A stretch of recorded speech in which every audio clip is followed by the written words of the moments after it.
Did you know one of the quietest mistakes people make after 60, especially when living alone, isn't about money, health, or even loneliness?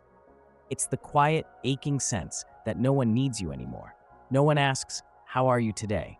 No one needs your advice, your cooking, or even just your presence. We were taught that being independent means we're doing well. But many older adults have quietly admitted the silence isn't what hurts most. It's the feeling that I'm no longer important to anyone. One aging expert said it clearly: living longer isn't the challenge. Living connected, being needed every day, that's what true health really means. In this video, we'll walk through 7 life levels, 7 subtle signs you might be moving toward a deeper, more meaningful way of living. A life that's simple, quiet, but not alone. Especially sign number 4. That's the one that stops you. The one that makes you look in the mirror and ask, am I truly living the life I want, or quietly avoiding something deeper? If you've ever felt like you're slowly fading in your own story, this might be the turning point you didn't know you needed. 1. A job to survive, when work is just survival. Imagine this. The alarm rings while it's still dark. You pull yourself out of bed, your body heavy, your mind still foggy. You dress in silence, no music, no conversation, just habit. You grab something quick to eat, not because you're hungry, but because you have to. And then you head off to work. Maybe it's the bus, maybe it's a long, lonely drive.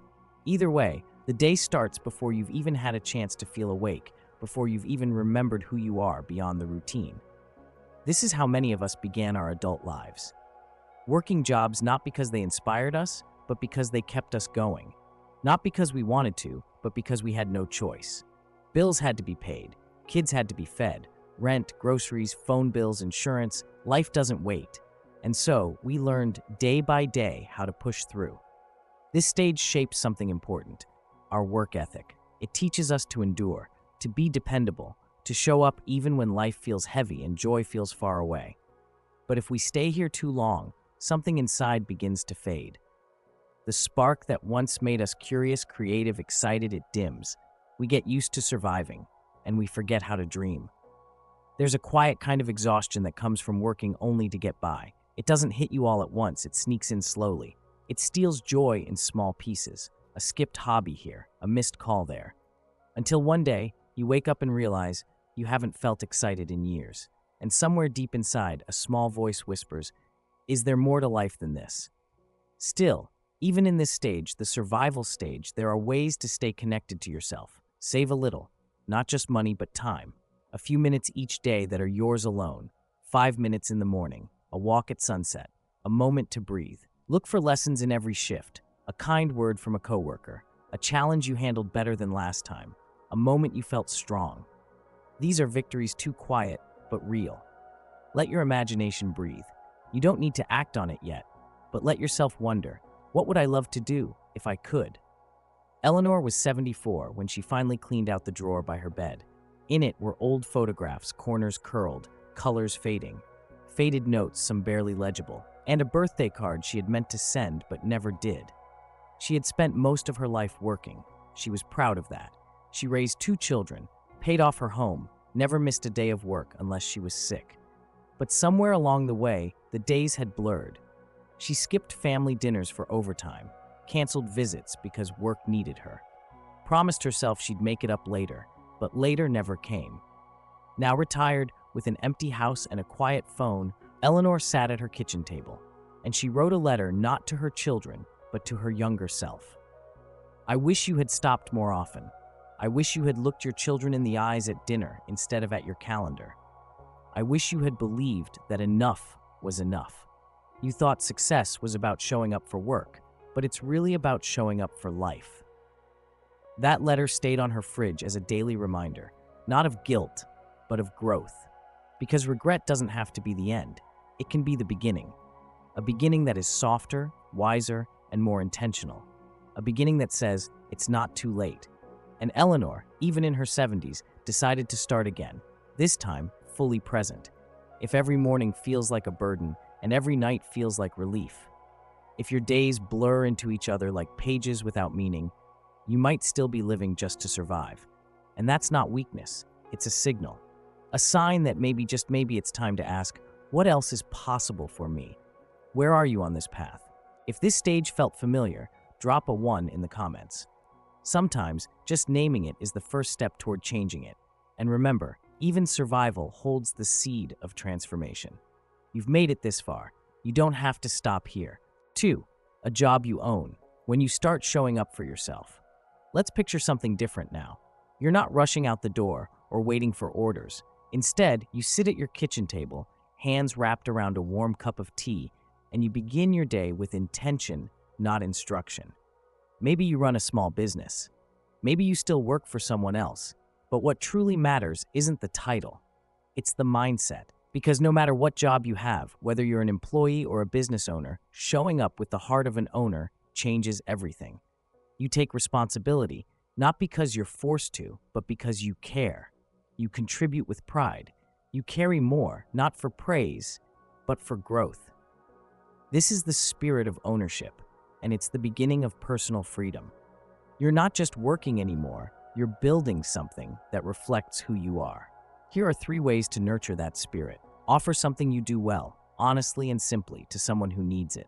Keep a little journal of your progress, small wins, hard lessons, quiet moments of courage. Find a peer, someone walking a similar path. Talk often, listen deeply, grow together. Rosa, once a full-time nurse, found herself restless in retirement. She started baking at first just for friends, then for neighbors. Then she opened a booth at the weekend market. It wasn't about profit, it was about purpose. And for the first time in years, she felt energized again. Warning sign: if you feel uncertain without someone telling you what to do, or if you hesitate to act without permission, you might still be holding back your full strength.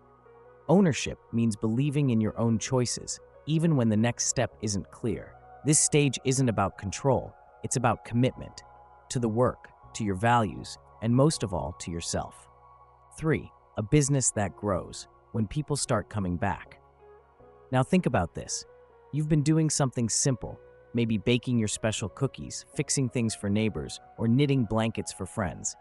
At first, it was just a way to pass the time, but then people started asking for more. They came back, and they brought others with them. Suddenly, your hobby is more than just a hobby. It's become something real. People count on you. They enjoy your work. They trust you. This is when your small idea starts to grow into something steady.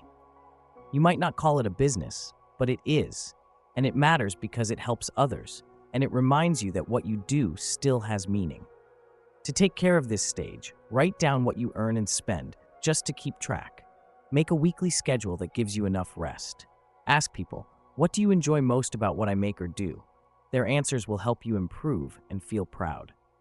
Malik worked part-time fixing things in his neighborhood. One day, he gave a customer a small card with his name and phone number. That one simple step brought him more jobs than he expected. Within a few months, he felt like he had a real purpose again, one he hadn't felt in years. Something to watch for. If the work starts to feel rushed or too much, that's a sign to slow down. You don't have to grow fast. Just grow in a way that feels good to you. At this stage, success isn't about money or size. It's about knowing this. People still need you. Your work matters, and so do you. If you're already in this stage where people value what you offer and your work brings you joy, keep going. You've built something meaningful, and the next stage might surprise you even more. But if you haven't reached this point yet, that's okay. It's never too late to begin. Start small, start simple, and most of all, start from the heart. Your gifts still matter, and the world still needs them. 4. Career's wisdom equals success. When what you know becomes who you are now, picture this. You've spent years doing what you do best. People know your name. They trust your work. They come to you not just for help, but for guidance. This is what many call success. But true success, it isn't just about titles or money. It's about the kind of person you've become along the way. At this stage, what really matters is wisdom, how you treat others, how you handle challenges, how you choose what's worth your time. You start to ask deeper questions. What is enough? Who am I beyond the job? What legacy am I leaving behind? To grow in this stage, try these. Take someone younger under your wing. Even small advice can shape a life. Set aside time each week not to work, but to think. Not just what you did, but why you did it. Write down what success looks like to you now. It may be simpler than you thought. Lisa had built a name for herself as a designer. Her business was booming, but one day she realized she hadn't talked to her parents in over 2 months. She had been so busy growing her work, she forgot to grow her life. So she made a simple rule. Family time goes on the calendar, just like meetings. And slowly, balance returned. A quiet warning: if you're always busy but feel a quiet emptiness, if your days are full but your heart feels far away, that's your wisdom speaking. Listen to it. Because real success isn't what you build, it's who you become. But here's something we've learned from listening to many people over 60. Most of us stop at stage 4 chasing success. And we do it with everything we've got. Long hours, missed dinners, silent aches, all because we believe success is the goal. But when that success finally comes, something feels off, because we never imagined what comes after. We've seen it again and again. People reach the top of their careers, but by then their health is fragile, their family's distant. They have the titles, the trophies, but not the time. And it's not their fault. That was the only mountain they were shown. But today, you're hearing about stage 5. And knowing it now means you've just saved yourself 5, maybe even 10 years of searching. Because happiness is not just the next step, it's a new kind of path. One where health matters as much as wealth, and where your peace becomes your greatest success.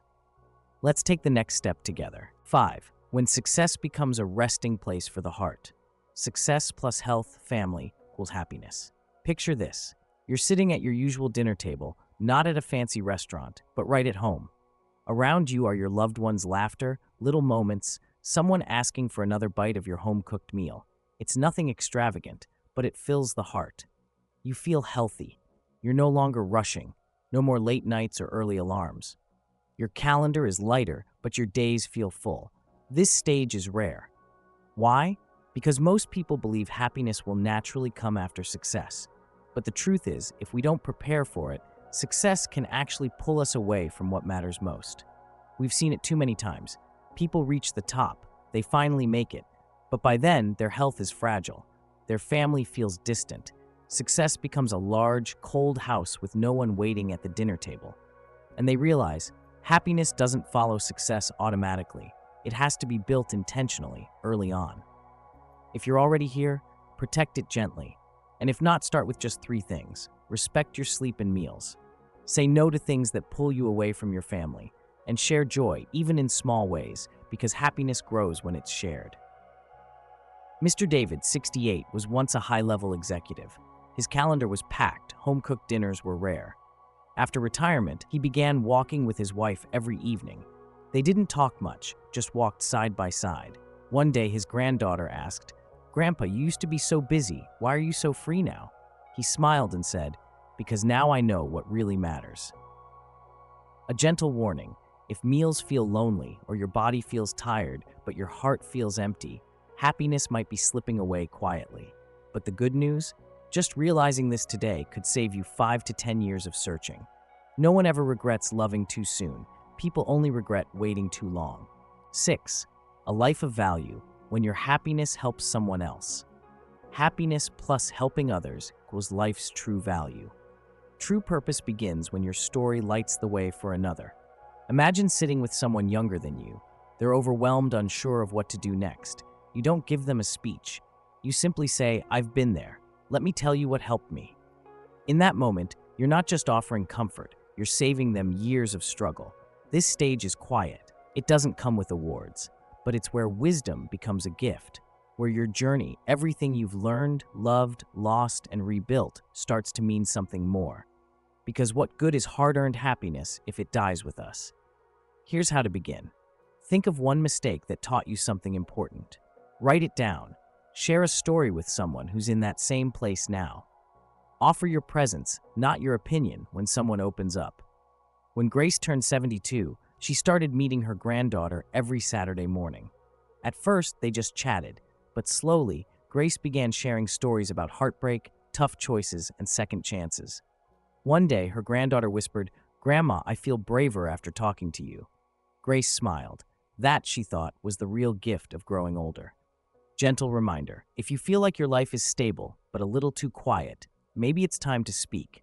Not loudly, not for praise, just with the quiet strength of someone who's walked the road and is now turning back to offer a hand. Because in the end, your greatest impact may not be in what you built, but in what you shared. 7. When wisdom becomes legacy and your life becomes a living culture. Life values teaching others equals culture. Picture this: your grandchildren don't need to be told to come visit. They just come because being near you feels grounding, because your home isn't just a place to eat or sleep, it's a place where stories live, where wisdom is passed not in lectures, but in laughter, routines, and how you han. This is the rarest stage, not because it's out of reach, but because few realize its power. At this level, your life becomes more than your own. Your way of being becomes a quiet guide. You're not trying to be a teacher, but somehow you are. You've taken success and turned it into something greater, a way of living others want to learn from, a sense of peace that spreads just by your presence. 3 gentle ways to nurture this stage. Write down your life lessons, not for a book, just so they won't be forgotten. Create simple traditions: Sunday soup, bedtime stories, morning walks. Listen more than you speak. Sometimes presence says more than advice. At 81, Gerald doesn't call his grandchildren. He doesn't have to. They stop by on their own, sometimes just for 10 minutes, just to sit on the porch. When asked why, his eldest granddaughter once said, "Being with Grandpa feels like remembering who I am." That's the mark of this stage. You don't push. You attract, not because of what you've achieved, but because of who you've become. If you've reached this point, you carry something rare. And if you're on the way, keep going. Success can be duplicated, but a lived culture, a way of living that inspires generations, that's the real legacy. Which level of life are you in right now? Type the number in the comments 1 through 7, and let's see where we each stand on this journey. And if one of the stories today reminded you of yourself or someone you care about, don't keep it to yourself. Share this video. Let it start a conversation, because the path through life isn't meant to be walked alone. If this message spoke to you, there's more coming. We're just getting started. You've just walked through 7 powerful stages of life, from working just to survive to building a legacy that lives beyond you. Each stage teaches something. Each one has its beauty and its burden. But the gift of growing older is this: you get to see the whole picture. You get to choose what really matters now. It's never too late to begin again. Not with your hands, not with your mind, but with your heart. So which stage are you living in today? Drop the number in the comments below. Let others see they're not alone. Let your wisdom guide someone else, just like this video may have guided you. And if this message touched you, share it with someone who might need it: a friend, a child, a neighbor. Because the journey to a meaningful life isn't meant to be walked alone. And sometimes all it takes is one story to light the way. Thank you for being here. And remember, you don't need to do it all. Just take the next right step today.